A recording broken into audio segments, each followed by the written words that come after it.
O, vertybių partija. Gerai, kas yra vertybių partija? Aš biški šitą girdėjau dalyką. Steigėjai. Liepa Maknavičiūtė. O tai nėra jos kažkoks vardas Ofelija. Gerai. Vilniaus miesto koordinatorė.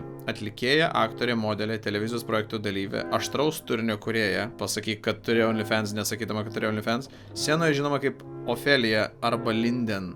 Žinoma politinė frazė.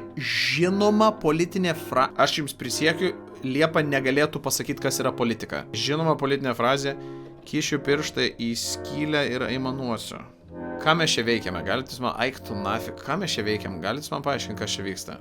Kita Vilniaus miesto koordinatorė, mums visiems gerai žinoma, Gerda Bieliauskaitė, populiari socialinių tinklų kūrėja, dainininkė.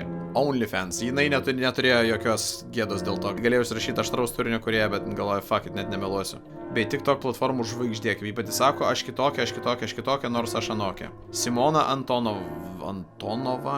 Jauna dailė nepriklausoma, žinomas politinės frazės, skamba kaip tavo problemos. Kas čia vyksta? Kodėl mes šitą žiūrim? Aš jaučiuosi kaip į Dark Webą nuėjęs, iš tikrųjų todlerį. Politikos, šou verslo ryklys, verslininkas, streameris, lenktynininkas, vertybių partijos idėjos autorius, unboxinimo meistras, pasižymintis itin grakščiais manipuliavimo įgūdžiais, kurie leis pasiekti naudingus sprendimus Lietuvai. Gerai. Norėjau pasakyti, atrodo kaip visai funkcionalus saitas, bet čia tiesiog yra 3 polapiai ir e-parduotuvės šitas įskiepis ir viskas.